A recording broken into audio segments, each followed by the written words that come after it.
'cause you're beautiful, and I feel beautiful. Everything's beautiful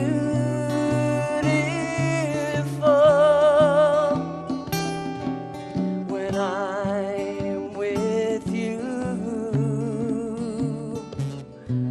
The word circles in between, and I don't dare breathe. Then you take my hand in yours and simply smile at me, 'cause you're beautiful, and I feel beautiful. Yes, I do. Everything's beautiful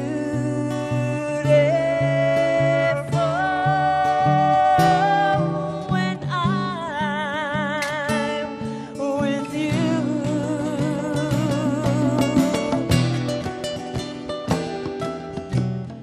And I'm with you.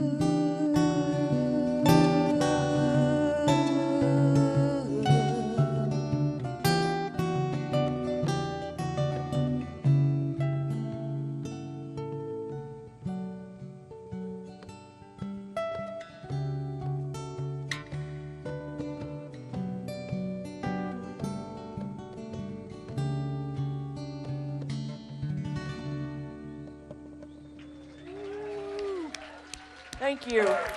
I love you. Thank you so much. Mary Tebbs, ladies and gentlemen. That was beautiful.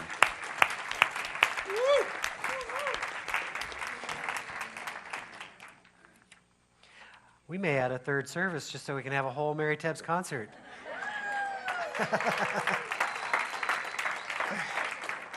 I love that. Ah, look at somebody around you and look them in the eye and say, "You're beautiful."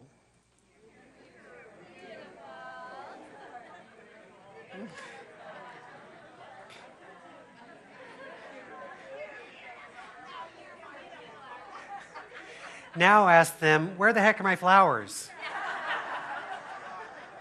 Now that we're in a relationship.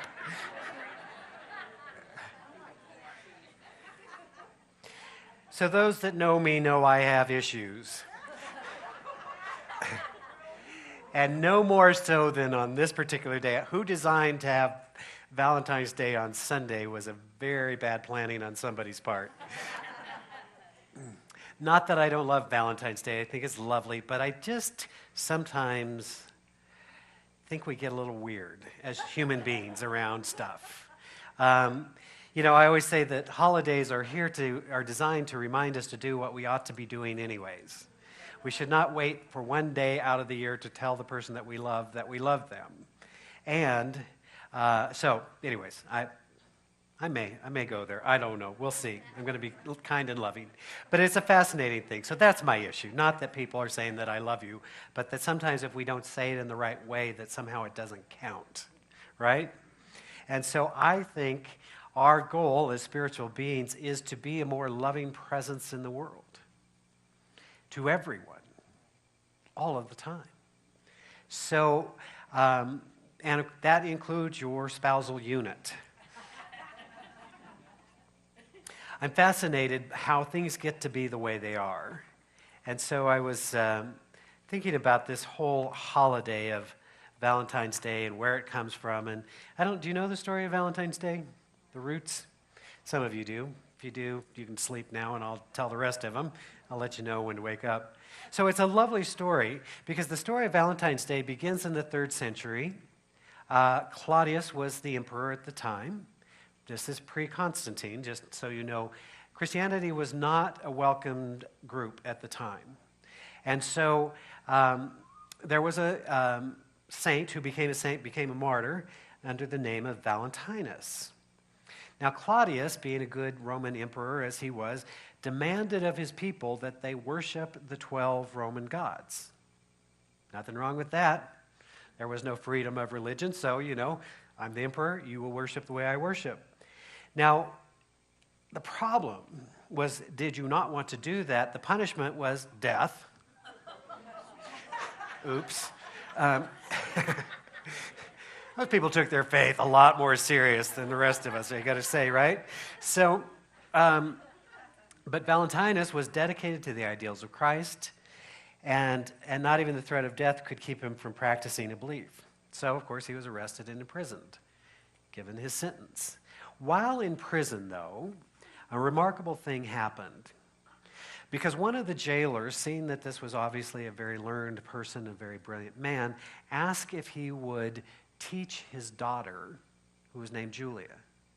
Now, Julia was a very bright, lovely young woman who was also blind.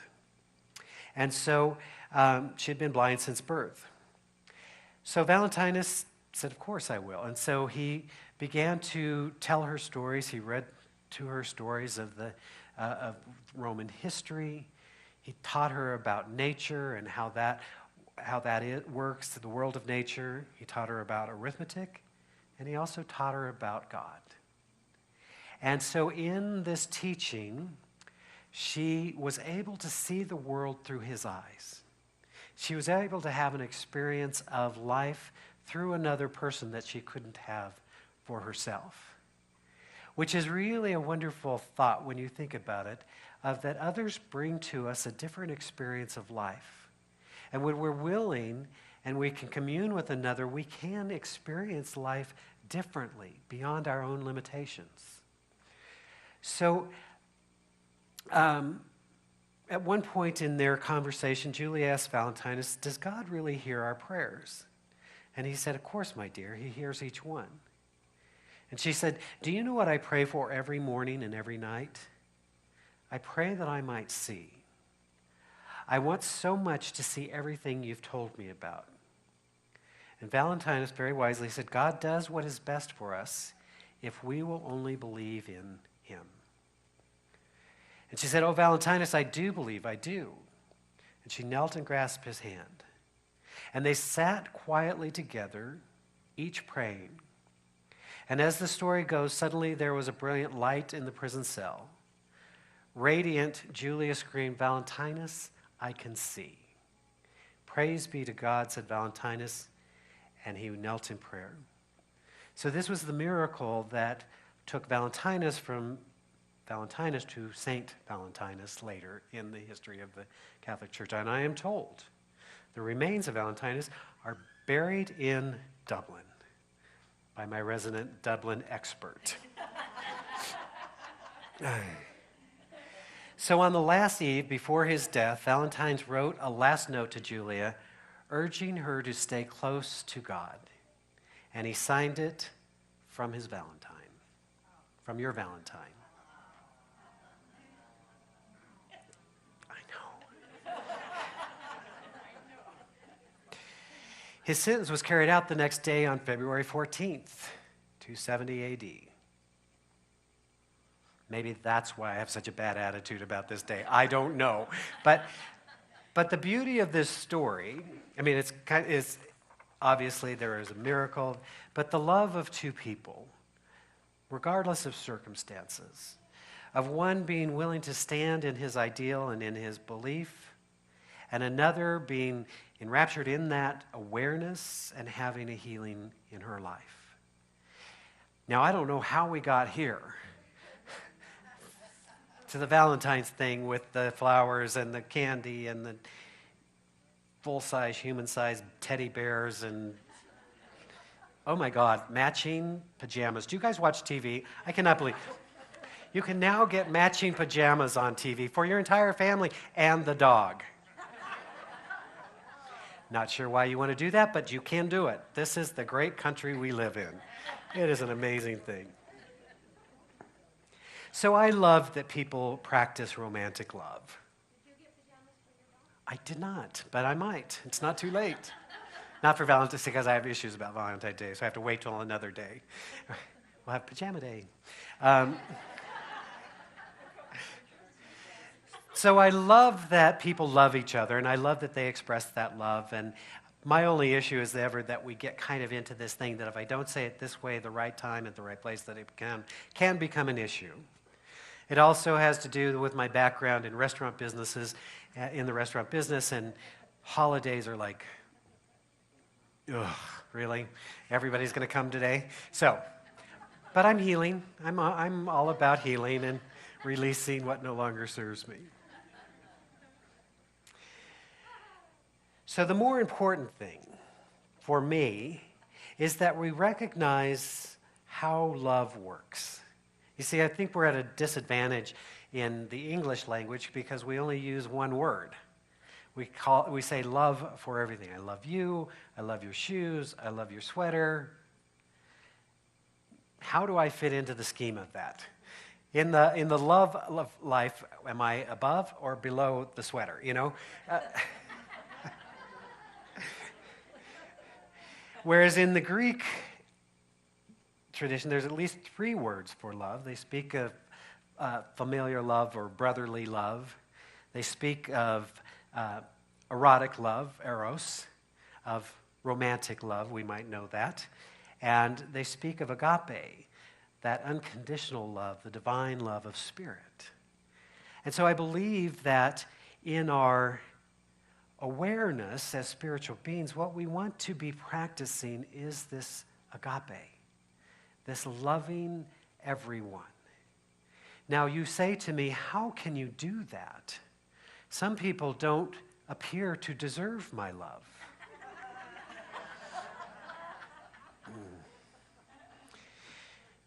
But you see, this is the wonderful thing about love, is that it is freely and unconditionally given. Ernest Holmes speaks in The Science of Mind of this idea. He says, love is the self-givingness of spirit. It is the spiritual impulsion to express itself. And so when we expand our definition, we realize that truly we have the opportunity to live in a state of love, to live in a state of grace, to live in another way of being. But you see, many of us practice conditional love. And so we put conditions to when you get to have my love. If you behave in a certain way, then you're lovable. If you don't, shutting it down, sorry. And what we discover is that don't work so well. I often speak to this idea of realizing that when we are withholding from another, what's truly happening is we're withholding from ourselves. You see, in the realms of consciousness, what you do to one, you do to all. We talk about this idea, there's one mind, one being. And so we don't have the luxury of thinking we get to sit in our little piece of mind, being however we want to be, and have a different experience of life. Dr. Holmes said to us that, he said,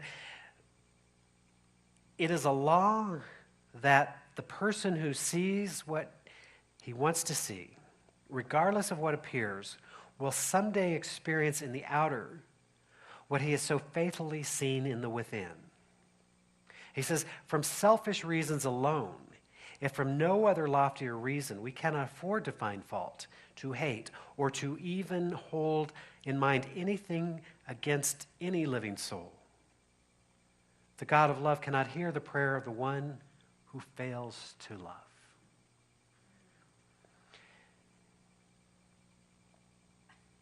Jesus spoke to his followers, and he spoke to them and he said this powerful story. He said that if you go to the altar of life and you go to pray and you find unforgiveness in your heart, he says, leave immediately. Go make peace with your brother. And then come back to this place so that your Father can have openly reward you. Now we got to unpack that a little bit. But you see, it is not a Father, it's not a God, it is not a power outside of ourselves that is rewarding that. It is simply the awareness that that which we withhold from one, we withhold from all, including ourselves. I often say that becoming a practitioner in this teaching is the most selfish work that you will ever do, or the most selfful, as the case may be, because you'll get to work through your own stuff. Learning to forgive is the most freeing thing that you can do. I often tell the story. You see, my dad and I had a strained relationship. And I decided in my infinite wisdom as a 10-year-old, because you know everything at 10, that he was the bad guy. All of the problems in our family, everything that was going on was because of him. So I decided that if he had just been different, everything would be better. And I carried that for a long time. As a young man, I discovered that all of this withholding, all of this resentment was really messing up my life. He was playing golf. Apparently, his life was working just fine, including his golf game, you know? It seems like if you're going to be unforgiving, at least screw up their golf game a little bit, but no, right? You see, that's so how silly we are sometimes that we think that our withholding of something is going to somehow harm another. And so I had some spiritual insight and awareness and did my work, and that allowed us to move into a new level of being and being together, being in relationship together. He didn't radically change. I did.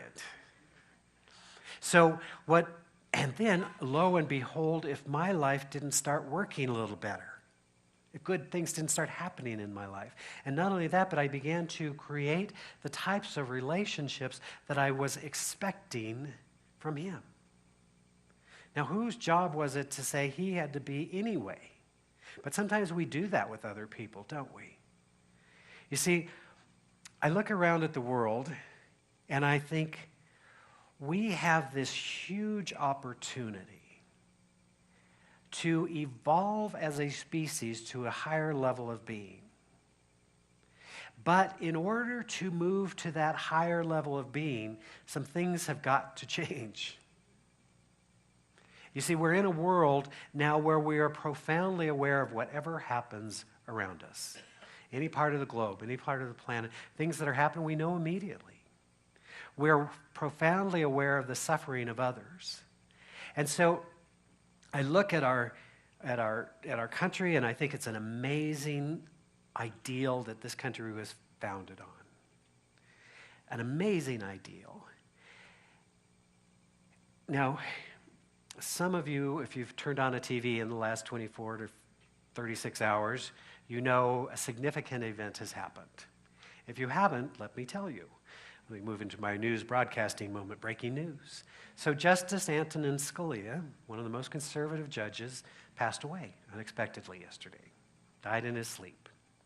A wonderful man. Now, talking about divine love here. I know my good Democrats are about to rise up any moment. Now, do I agree with everything he wrote? Absolutely not. But here's the amazing thing. He had amazing intellect, and he had a great love of life. He lived life fully. And so, but what I found is they were sharing some of these stories about him. What I found the most interesting part of this story is that he and Justice Ruth Bader Ginsburg, who's as far opposite in terms of philosophical leanings as he was, were best buddies. They'd vacation together. They'd spend New Year's Eve together. They really loved each other. And yet their political or their legal points of view could not be more opposite. See, to me, that points to the beauty of the ideal of this country, even if not the practice. Right? That says, if you have a different point of view, let me listen. See, I'd love to be at that dinner party. Whew. I love a good intellectual argument, right? Sometimes I like an argument so much I'll take a point of view that I don't even believe in just to see what it... The devil's advocate, yes, that would be me, right? Because I think we're supposed to think. You see, that's why I say all the time, our teaching is not about teaching you what to think. It's about teaching you how to think differently, to recognize the power of your thought, the power of your belief in creating the reality around you. So if the election was not going to be interesting enough, get ready. We will all have the chance to practice unconditional love at a more deep and profound level.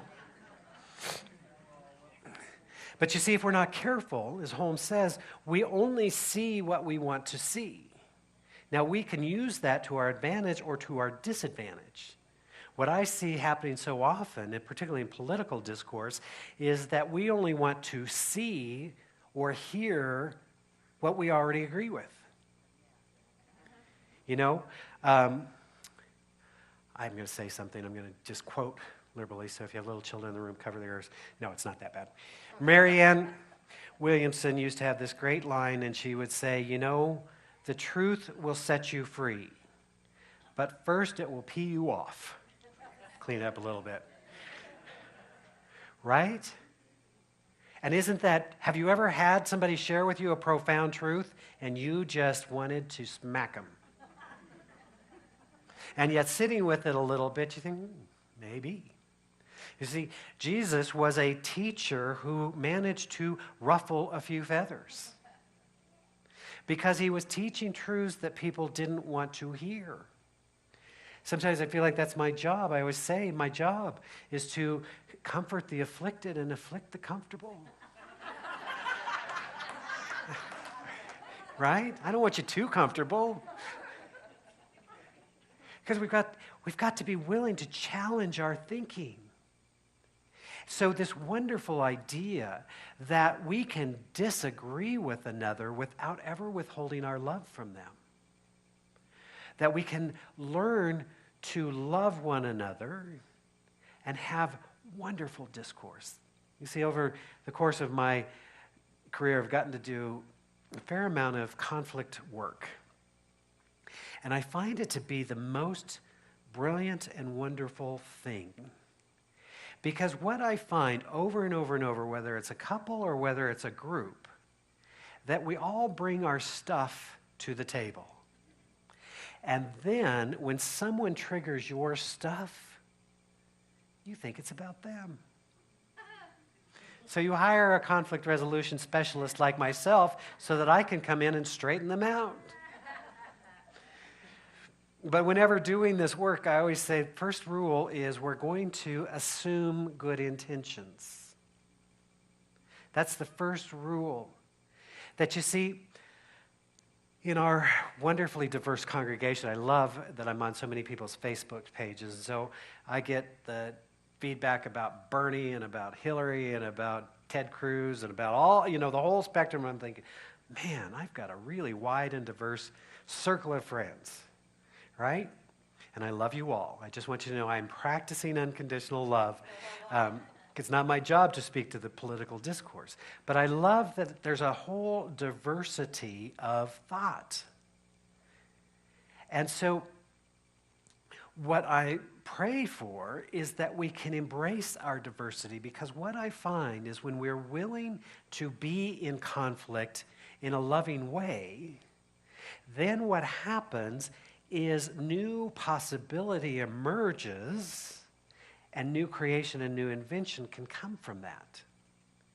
I often use the example of, if you think about it, the Grand Canyon was created out of profound conflict. It was created by water meeting dirt. Who won? You see, something magnificent can happen. And so what we want to do too often is be right and make somebody else wrong, to the exclusion. And so I like to be in a place that keeps exploring. What if my best thinking isn't all there is? Hard to imagine, but what if? Right? For me, the great gift of science of mind was that it gave me a foundation of spiritual understanding that then allowed me to experience the different religious traditions without having one be right and another be wrong. Well, I've shared on occasion, but this wonderful world parliament of religions that we are blessed to have here was just the most remarkable experience of people of all faiths. And therefore, of all of their customs, it was just like a costume show. I mean, it was like everybody had robes and beads and things, and what, it's like, wow, tell me about that. So if you look at the outer, you'd say, oh, we're all so different. But what you heard over and over through all of the talks, through all of the things is, we are one. Let us love and embrace and be kind to one another. You see, at the heart of all religious tradition is spiritual truth, is this love one another idea. It shows up over and over and over. Jesus' radical teaching was teaching us, you don't hurt those who differ with you, but rather you pray for them and love them. Now, sometimes people confuse this, and they think, well, then somehow I've got to make their behavior okay. We are not talking about that. Behavior is different from essence. God people, good people, do stupid things. Even you, I'm going to suggest. Maybe not. Maybe not you, but the people next to you, look around, you decide.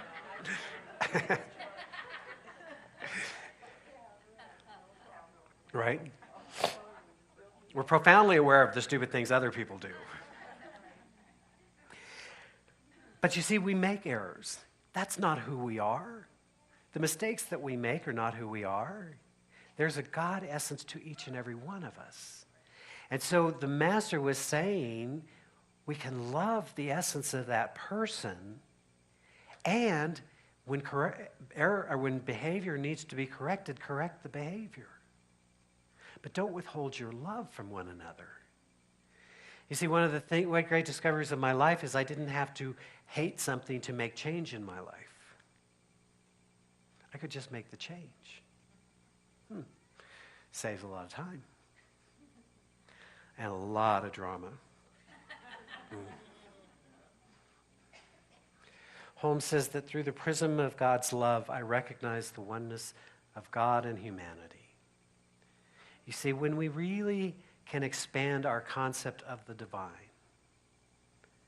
to be all-inclusive, all-powerful, all-knowing, we often say that God is everywhere present all of the time.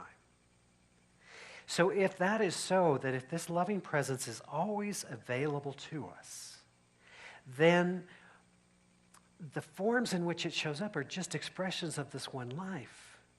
So our job as spiritual beings is to live from a place of unity, to listen to that divine voice within us, to love unconditionally. You see, I think it's important to know that you can love someone without liking them. Some of you feel that way towards me. I forgive you. Right? That you can love someone, agape, unconditional love, seeing the divine within them, even while disapproving of their behavior, and even while wanting to make changes. So when we learn this, we no longer have to go to war with other people. We just learn to love more fully and stand in our own truth. So that's why I say I see us at a time in the evolution of humanity where we have this huge opportunity, and we'll either grow into a more diverse and inclusive and loving world, or we'll kill ourselves in the process. Right?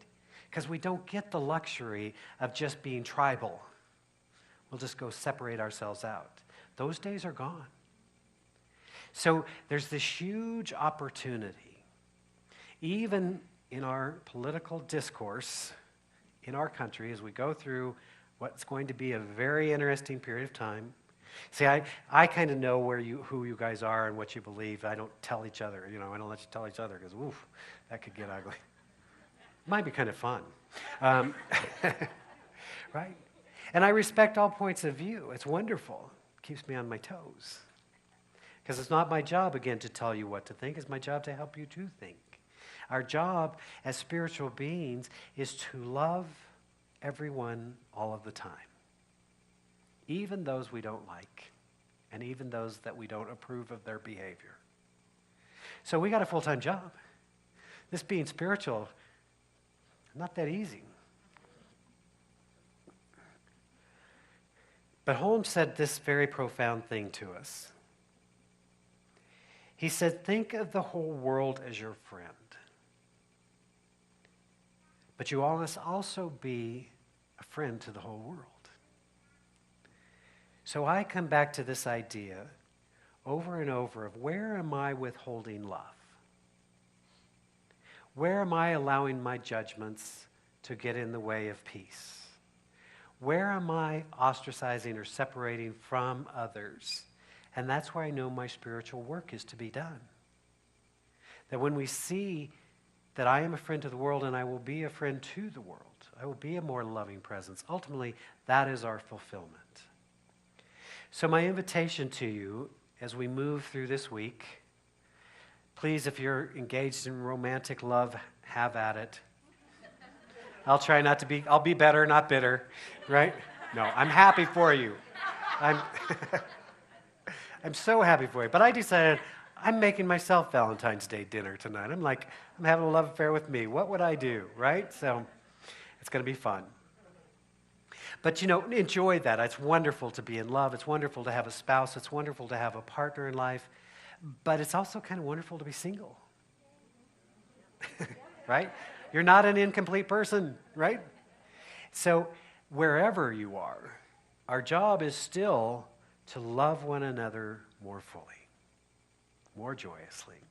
So I invite you as you move through this week to practice bringing forward greater light, greater love, greater truth. Let us pray together.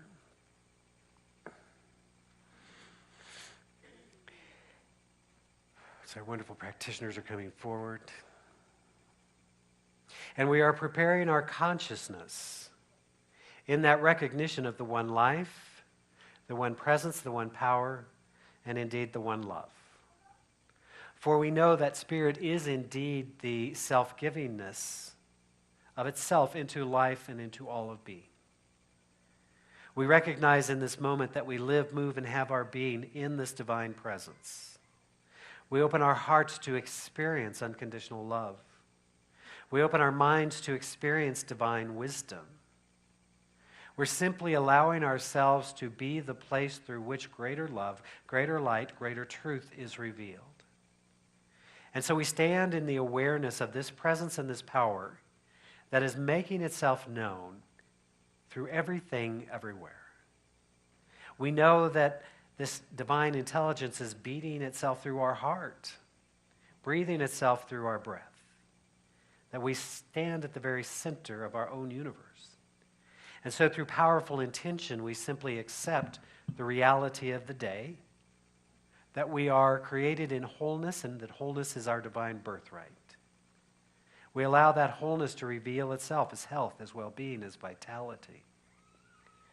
We bear witness to the truth that we are abundant beings here and now because we are created from the source and the substance of the one.